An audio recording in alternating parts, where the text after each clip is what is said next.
The greatest prisons are invisible and the cruelest spotlights don't announce when they've been turned on. Chosen ones, let me tell you something chilling. Experts estimate that the average person is caught on camera over 70 times a day without even realizing it. Now imagine what that number looks like when you are you, someone marked, someone different, someone whose existence alone sparks curiosity and suspicion. That's not just surveillance, that's targeted study. And here's the twist. They don't watch you because you're ordinary. No. They watch because your movements, your reactions, your silences, even the way you pick up a glass of water, all of it is treated like encrypted data. Someone, somewhere, has specific instructions to keep their eyes locked on you, and not just to see what you do, but to predict what you might do. This isn't the casual, nosy neighbor kind of watching. This is deliberate, calculated, almost scientific. You're the lab rat and the wild card all at once, and while it sounds eerie, let's be real. If they're going to make you the star of their secret documentary, the least they could do is send you the popcorn, right? So lean in, because by the time we're done, you'll realize that being under watch isn't a curse. It's evidence of how much weight your existence carries. Someone doesn't waste resources on shadows. They watch because your very presence bends reality, and they need to know how far you'll bend it next. Number one, they are watching to map your moral contours. They are not simply watching to record events, they are sketching you, stroke by careful stroke, into a map of moral contours. Every choice you make, the small, private ones as much as the public gestures, is a line on that map. That quiet mercy you granted when no one else noticed becomes a ridge. The times you cut corners or lied to yourself for comfort become valleys. They measure how easily you hold to a principle and where you bend. What looks like a personal habit to you reads as a durable pattern to them. Observers care less about the headline moments and more about the consistent behaviors that predict future decisions. When you default to compassion under pressure, it signals reliability. When your reflex is self-preservation at another's expense, it signals unpredictability or leverageability. They log reactions to stress, generosity without gain, petty retaliations, and moments of surrender. Each entry refines their model. Will this person take a stand for others, or will they sell out when the price is right? That projection determines whether you are lifted into influence, quietly tolerated, or quietly neutralized. This mapping isn't moral judgment in the idealistic sense, it's functional assessment. They don't need your soul to judge you. They need to know how you will behave when systems change: loyalty, stubbornness, shame, humility. These traits become metrics. The way you apologize, the speed at which you forgive, the people you defend, the grudges you keep, all of it predicts how you will act when incentives shift. A consistent pattern of small kindnesses often outweighs a single heroic act. Consistent cowardice or chronic excuse-making is more damning than one bad day. There's also a cold logic to this attention. Resources are limited. If you are mapped as someone who will amplify an idea, gather followers, or bend situations toward a cause, you are valuable. If the map shows you breaking under pressure, spreading chaos, or producing unpredictable fallout, you become a risk. They learn where pressure points are and where to apply gentle steering versus hard control. That knowledge is power. Understanding you as a set of behavioral contours strips away drama and reveals a simple fact. What they really want is predictability. Your integrity, your inconsistencies, your loyalty. These are not abstract virtues to them, but coordinates on a chart. Being seen like this changes the terms of engagement. Your private choices become public forecasts, and those forecasts decide whether you are a threat, an asset, or simply background noise. Number two, surveillance is a currency exchange. Your secrets buy leverage. Surveillance is not just about curiosity, it's about economy. When someone keeps a close eye on you, what they gather isn't stored for nostalgia, it's converted into currency. Every secret, every slip, every private truth you think no one saw becomes a tradable asset. Your mistakes, your vulnerabilities, even your silence can be pulled out of the shadows and placed on the bargaining table. The information collected from you isn't idle, it's capital, and capital is never left unused. What makes this unsettling is the way value is assigned. A confession you whispered once in trust can be worth more than gold in the right negotiation. A photo that looks ordinary to you might be used to rewrite a narrative that traps you later. Information becomes leverage, and leverage is power. They don't need to lie about you when they have the raw material of your own life to shape and package however they choose. It's not about whether the story is fair, it's about whether it's useful. This is why those who are watched feel an unseen weight. You are not being measured only for what you do today, you are being harvested for material that can control tomorrow. A single vulnerable detail stored in the right archive can buy influence years down the line. It's the way corporations hoard data or governments stockpile intelligence. Most of it seems useless until the precise moment it isn't. Then suddenly what you thought was forgotten becomes the trump card in someone else's hand. The coldness of this process is what makes it powerful. To those watching, your heartbreak, your anger, your hidden fears are not human experiences but assets with fluctuating market value. They study when to hold them, when to sell them, and when to weaponize them. If they want compliance, they'll hint at what they know. If they want silence, they'll remind you of what they've seen. And if they want to elevate you, they'll use the same secrets to create an image that benefits them. In this economy, innocence doesn't protect you and guilt isn't always required. What matters is ownership of the narrative, and the one who controls your secrets controls the exchange rate of your life. Number 3, they test your edges to know where to push and where to stop. They don't provoke chaos at random. They run tiny experiments to map your limits. Those experiments come as small, carefully timed pressures, a rumor floated at the right moment, a favor asked when you're already stretched, a private detail leaked to see whether you defend yourself or apologize. Each nudge is measured. How long before you react, what tone you use, whether you pick a public fight or close the door and suffer in silence. The point isn't drama, it's data. They want to know where you will hold firm and where you will fold, because knowing those thresholds lets them shape outcomes without ever having to shout. Tests of this kind are rarely dramatic. They're rarely intended to break you in a single blow. Instead, they probe for patterns. Do you protect your inner circle when it costs you? Do you admit fault quickly to avoid escalation, or do you stand your ground and risk more damage? Do you respond to incentives, to shame, to loyalty, or to logic? Every tiny choice is logged as proof of how you trade principles for convenience and how you value reputation versus comfort. Those proofs accumulate until they form a predictable profile. Once they've sketched that outline, they know which levers will move you and which will only make a mess. There's a practical reason behind the cruelty of calibration. Resources and influence are finite, so choosing when to push hard and when to pull back is strategic. If you snap under small pressure, they mark you as unreliable for sensitive roles. If you stay steady, they may groom you for leadership or recruitment. If you crumble in private but perform under cameras, they treat you as a controlled surface, useful for optics, risky in real stakes. In short, the tests reveal not only your breaking points but also your repair mechanisms. How you rebuild, who helps you, and how long it takes you to become yourself again. Being subjected to these probes changes the game because it teaches them how to predict you, and prediction is power. When someone knows exactly how you will behave, they can preempt you, steer outcomes, or neutralize threats without exposure. That knowledge can lift you into influence or quietly freeze you out. The most dangerous outcome is not being exposed, it is being fully understood by people who will use that understanding to decide whether to keep you close or to cut you loose. Number 4, someone is compiling your contradictions as future proof or future weapon. They don't need a dramatic confession. A trail of inconsistencies is enough to undermine credibility later. The archive of who you were versus who you show yourself to be will be pulled apart when convenient. Contradictions are the slow drip that corrodes trust. They aren't flashy scandals, they are tiny mismatches between statements, actions, and the face you present publicly. One day you claim patience, the next you explode in a private post. One moment you say you value community, the next you quietly cut ties when it's inconvenient. Those small mismatches pile up and to someone watching with intent become raw material. Each contradiction becomes a thread they can tug to reveal a larger seam. No one needs an outright lie when patterns will do the job. A sequence of inconsistencies builds a picture that's more persuasive than a single accusation.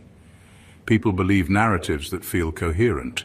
Inconsistency creates cognitive discomfort and opens the door for alternative stories to fill the gap. Those filling the gaps control the frame. They will stitch together selective moments and present them in a way that makes you look like a fraud, a hypocrite, or simply unstable. When your narrative fractures into little mismatched pieces, coherence is lost and speculation takes its place. Archive-driven reputational attacks are efficient. They allow operators to discredit you without inventing evidence. They harvest your past, speeches, offhand comments, faded posts, inconsistent tones, and assemble them into a timeline that tells a different story. That timeline doesn't need to be accurate in every detail. It needs to be believable enough to shift perception. People rarely examine the full context when faced with a coherent, emotionally charged narrative. So the watcher who collects context can manufacture conviction without creating a single new fact.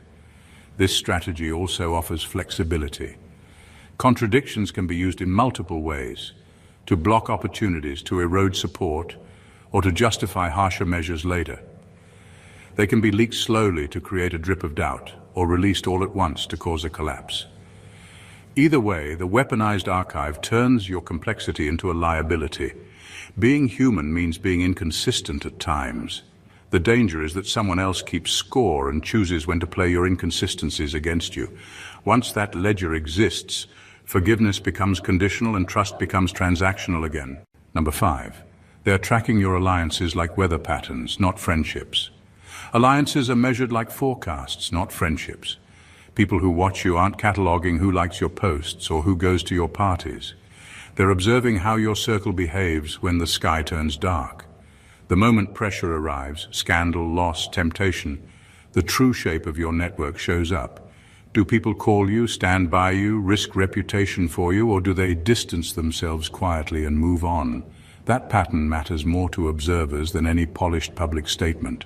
Proximity is logged precisely. It's not just who smiles in photos with you, but who shows up when consequences are real. An ally who defends you on social media but avoids your court date, your hospital room, or your family's needs is a different data point than someone who shows up and takes heat without announcing it. Watchers note who prioritizes you over convenience and who prioritizes convenience over you. Those choices become inputs to a profile about your influence and stability. Loyalty under pressure is especially valuable. People who hold firm when stakes rise suggest a network you can rely on. They imply you have support that will not evaporate at the first sign of trouble. That kind of reliable backing makes you useful for movements, projects, or power plays. Conversely, a circle that disperses quickly signals that any rise you achieve will be unstable. Observers use that to decide whether to invest in you, recruit you, or exclude you from plans that require long-term commitment. How quickly a circle evaporates is another key metric. The speed and manner of retreat tell watchers about contagion risk. If your allies drop like dominoes when a rumor starts, the watchers mark you as dangerous to associate with. If they cluster tighter, willing to bear reputational costs, you look like someone who can create momentum and survive storms. That difference shapes predictions about where you'll be in 5 years, whether you'll be marginalized, quietly maintained, or elevated. There's also the composition of your alliances, who they are, what they've already risked before, and how much power they actually wield. A small band of fierce, proven supporters beats a large crowd of lukewarm acquaintances every time. Observers cross-reference past behaviors, who loaned time, money, voice in past crises, and who stayed silent. These data points build a forecast of durability. Treating alliances like weather patterns strips away sentiment and reveals function. It's clinical, but effective. When someone has to decide whether to back you publicly, hire you for sensitive work, or push you into prominence, they rely on these forecasts. Your relationships stop being just social ties and become predictive instruments that determine whether you will rise, fall, or hover in place. Number 6. Your smallest habitual acts are the algorithm's favorite predictors. It's rarely the dramatic moments that give you away. It's the tiniest, most repetitive habits that end up being the most reliable predictors of who you are. The watchers know this, and the algorithms built to study human behavior thrive on it. They're not obsessing over your big speeches or bold declarations. They're analyzing your defaults. The small, almost invisible choices you make over and over again are treated like coordinates on a map that can forecast your future far more accurately than your words ever could. A recurring excuse is one of the clearest markers. You might think it's harmless, always saying, "I've been busy," or "I'll get to it soon." But the repetition tells a story of avoidance, procrastination, or misplaced priorities. To the algorithm, it's not about the excuse itself, but about the reliability of the pattern. If you excuse yourself the same way in multiple areas of life, that consistency outweighs any grand commitment you make publicly. Your promises don't matter if your patterns contradict them. Then there are overlooked apologies. Skipping a sorry here or there may seem trivial to you, but over time it becomes a thread of data, a sign that you'd rather move forward than repair damage, or that you assume others will adjust without you taking responsibility. That omission signals whether you are likely to prioritize harmony, accountability, or self-preservation. Watchers don't care about the moral angle, they care about the forecast. Will this person build durable alliances, or will unresolved tension catch up to them later? Even subtler is the one person you never defend. You may defend many, but the consistent silence around a particular individual or group becomes telling. It signals bias, unspoken values, or hidden resentments. In the language of data, that one absence becomes louder than the presence of all your other defenses. What you consistently avoid doing defines you more powerfully than what you occasionally attempt. The truth is that algorithms always privilege patterns over statements. They don't care what you say you'll do. They trust what you do repeatedly without thinking. The watchers using these tools don't need a dramatic betrayal or a heroic sacrifice to judge you. They just need your habits. Your smallest acts, multiplied over time, are enough to chart the trajectory of your choices. In the end, consistency, even in the mundane, speaks more loudly than intention ever could. Number 7. They're interested in your reputation's collapse timeline more than your innocence. They're less interested in proving whether you were right or wrong, and far more interested in the arc of your undoing and recovery. The watchers want a timeline. How long would outrage burn? How quickly would your allies distance themselves? And when, if ever, would the world stop noticing? That timeline answers a practical question for them. Is it safe to keep you in play, or is it cheaper to cut you loose? If a scandal can be contained and your credibility restored fast, you become useful. If damage lingers, you become a liability. This calculus is clinical and unsentimental because reputational durability translates directly into predictability and influence. Those who track you test scenarios quietly to estimate the fallout window. They measure how rumors spread, how gatekeepers react, and whether neutral parties convert to critics. They look at historical patterns of others who faced similar storms and map likely outcomes onto your profile. The speed of recovery depends on more than just facts. It depends on who rallies for you, how compelling your counter-narrative is, and whether your past behavior gives you a runway back into trust. If your track record shows quick rebounds after setbacks, they mark you as resilient and worth investing in. If your history is full of slow recoveries or repeated collapses, you're boxed as expendable. This approach explains why some people survive scandals while others don't. It isn't always about innocence, it's about the market for redemption. Those who command attention, who have durable backing, or whose skill sets are scarce will find their comeback accelerated. Those who lack those buffers are left to drown in the noise. Observers use that reality to decide strategy. Recruit the resilient to amplify narratives, or neutralize the weak to reduce future risk. In both cases, you're being judged on return on investment rather than morality. Being measured this way changes how you are handled publicly and privately. It determines whether efforts will be made to rehabilitate your image, to whisper apologies and arrange allies, or to slowly drop hints that erode your base until you fade. The goal is never justice, it's efficiency. Your innocence might matter to a prosecutor of conscience, but to those managing influence, what matters is the speed and completeness of your recovery. That measurement decides your fate. Promotion, manipulation, or erasure. Your value in their ledger is not your truth, but your comeback curve. Number 8. Watchers harvest your rage and your restraint as separate resources.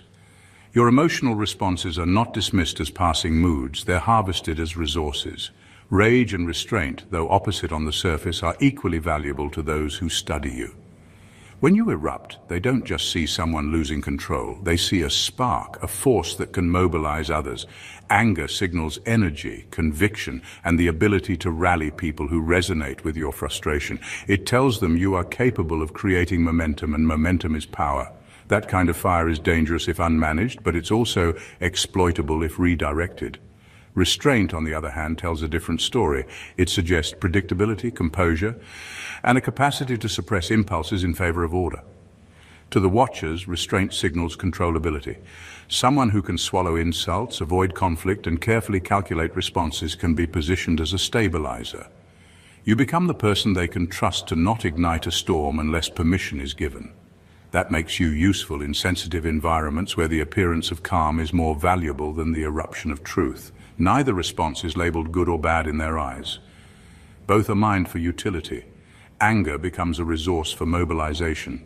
You can be cast as the rebel, the disruptor, the passionate leader who pulls others into action. Restraint becomes a resource for order. You can be framed as the mediator, the diplomat, the reliable face in public storms.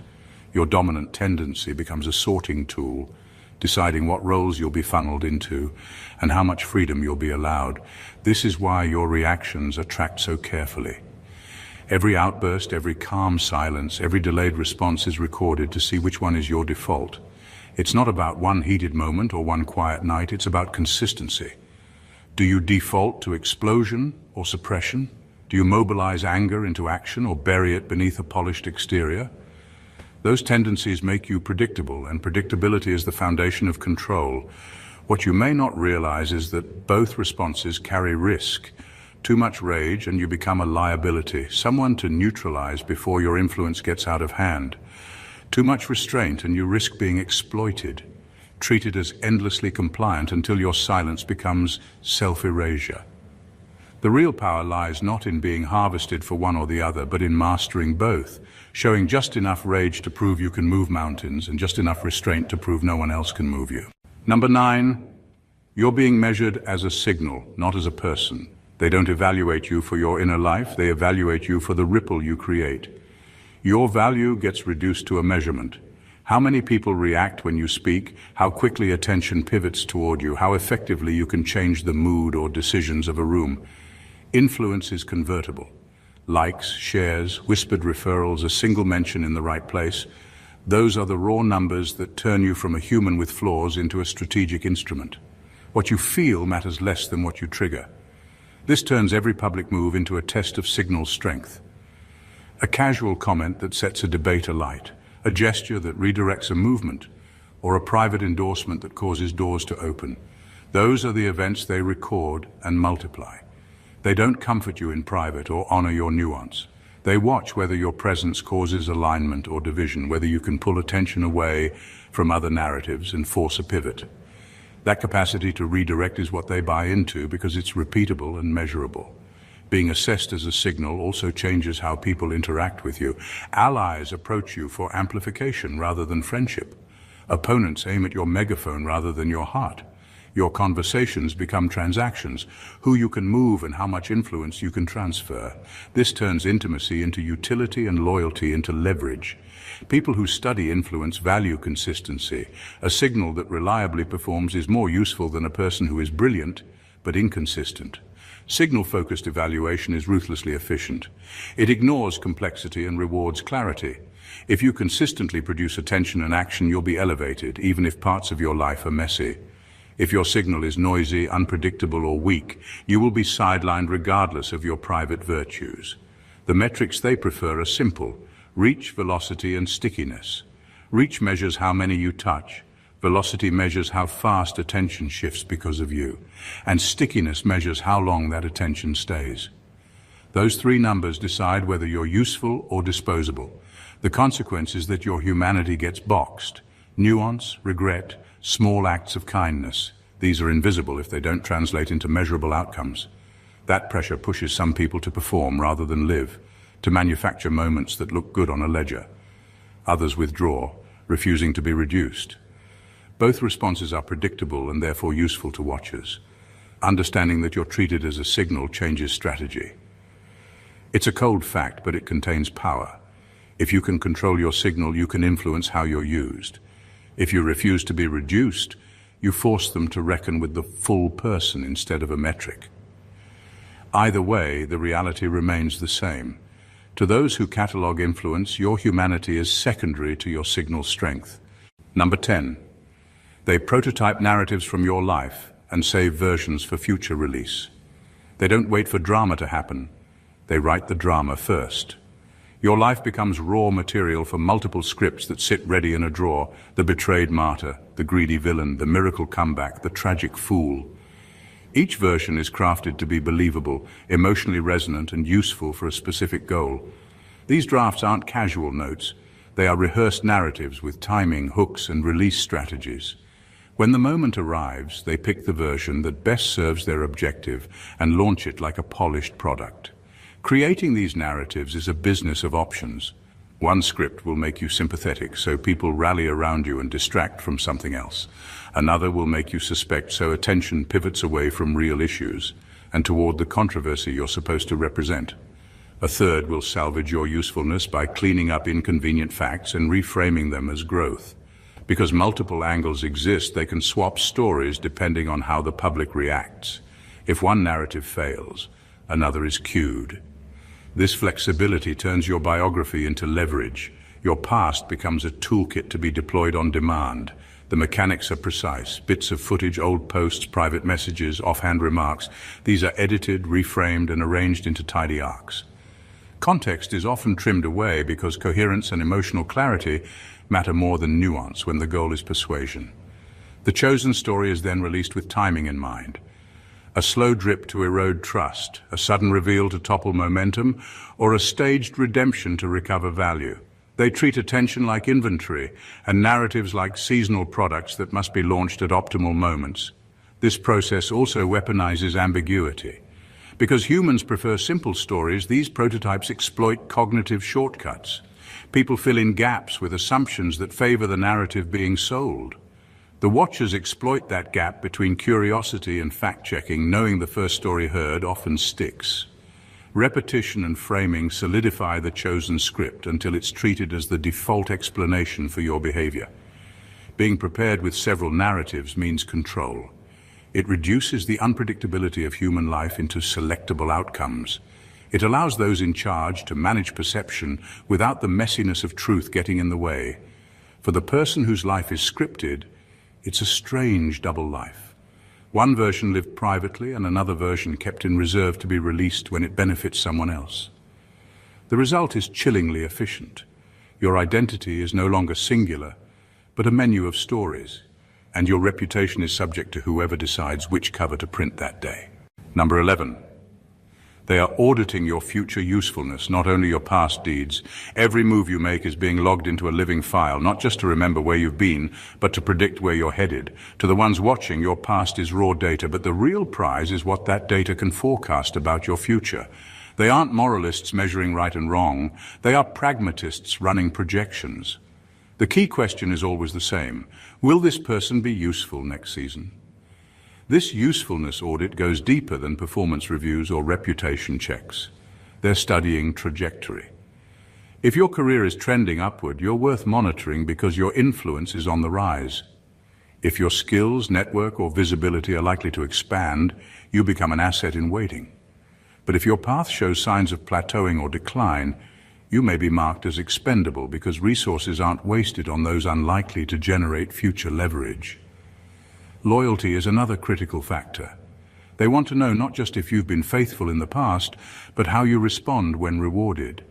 Some people stay steady under pressure, but crumble when given comfort, becoming pliable under praise or luxury. Others stiffen when bribed, showing incorruptibility. Both outcomes are noted.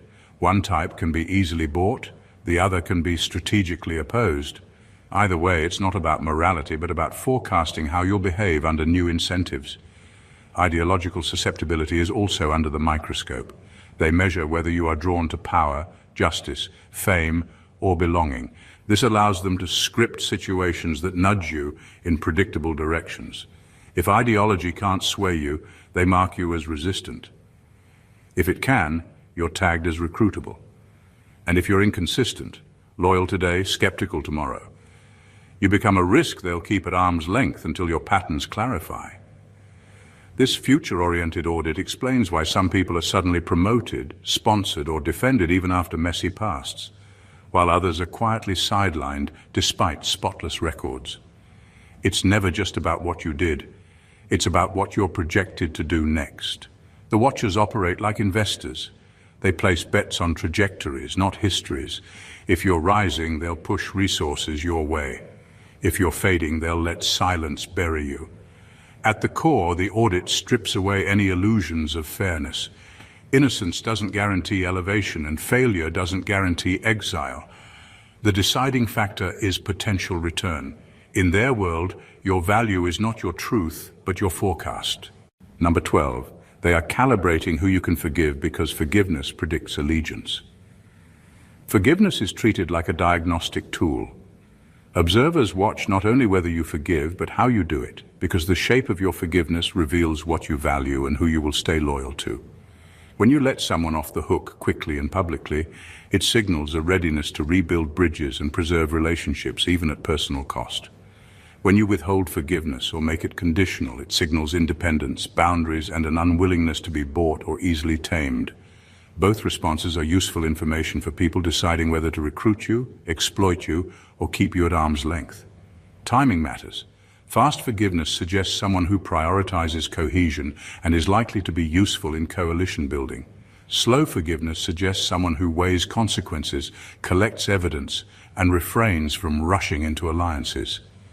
The speed at which you forgive becomes a proxy for how you will react when the stakes change. Observers translate that into strategy.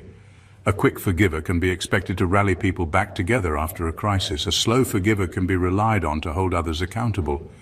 Each trait has tactical value, so they're logged and compared against other behaviors. Cost is also recorded. Forgiveness that requires nothing, a simple public smile or an offhand comment, indicates low resistance to reconciliation, which makes you pliable. Forgiveness that demands restitution, public acknowledgement, or structural change signals that you set terms and that you are willing to sacrifice ease for principle. Those terms reveal how expensive your loyalty will be. Teams and power brokers prefer predictable costs. They calculate whether maintaining your allegiance is worth the investment. Observers also look at patterns across contexts. Forgiving a close friend might be different from forgiving a powerful adversary. The consistency of your forgiveness behavior across personal and public arenas indicates whether your decisions are principled or situational. That distinction helps them decide whether you're governable by incentives or guided by an internal compass that resists manipulation. This audit of forgiveness is pragmatic, not moral. It's about predictability and leverage. People who measure you are asking whether your forgiveness can be used to bind you to an agenda, or whether it marks you as someone whose allegiance is non-negotiable. The result of that assessment determines treatment, recruitment, cautious engagement, or continued surveillance.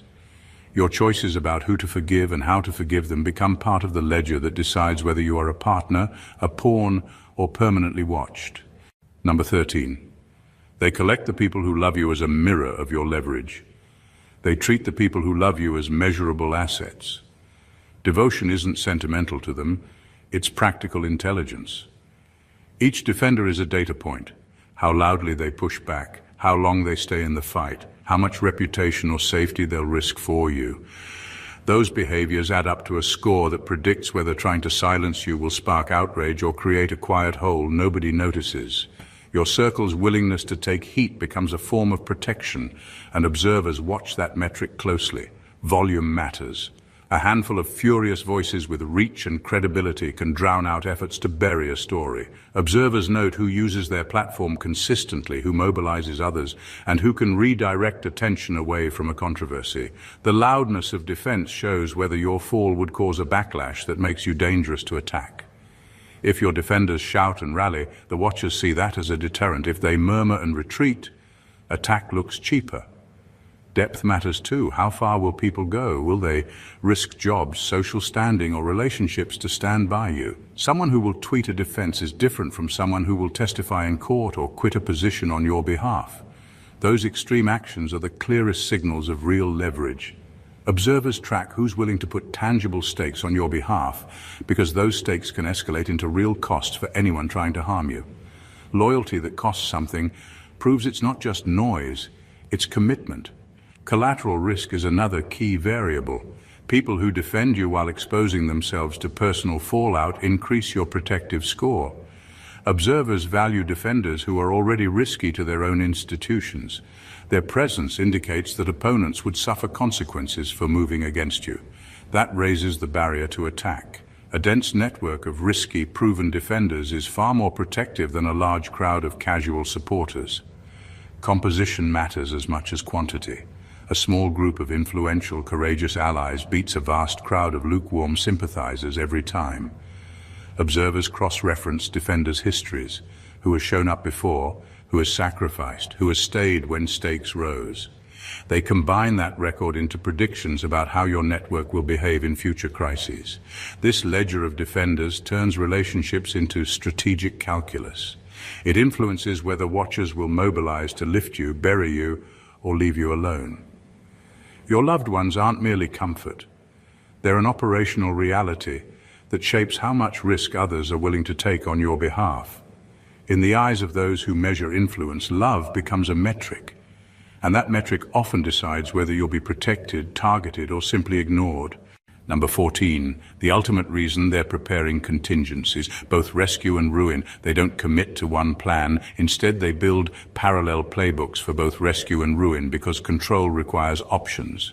From the first file they open, scenarios are sketched. What lifting you looks like, what silencing you looks like, who benefits if you rise, and who benefits if you fall. Those plans are practical and unromantic. The rescue playbook lists allies to call, narratives to seed, and timing to shift attention back to what serves the strategy. It names who will give testimonials, what clips to highlight, what concessions to engineer, and when to let a sympathy cycle peak so damage is minimized. The ruin playbook is written with equal care. Which contradictions to surface, which omissions to emphasize, and how to drip details until doubt settles in. Both plans follow the same logic. Minimize risk and maximize return while keeping the target manageable. They don't pick a play prematurely. They monitor signals and trigger the appropriate script based on cost-benefit analysis. If your ascent increases influence, they pull rescue levers. If you become noisy or unpredictable, they release the ruin script to contain you. That dual preparation is the real meaning of being chosen. You are valuable enough to plan for and volatile enough to remain expendable. It's a transactional relationship. Decisions are reversible and investments are hedged. The effect on you is disorienting. One day you get promoted into the light with curated praise. The next day the same handlers have materials ready to erode your standing if you step out of line. This keeps power asymmetric. Those who script the playbooks stay secure while you remain subject to their timing. Both playbooks are reputational technology.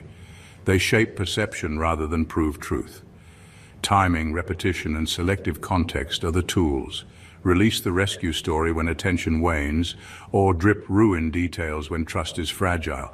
Because both strategies are rehearsed, moves feel natural when executed, and the public accepts them without seeing the hand that wrote them. Recognizing this is oddly useful.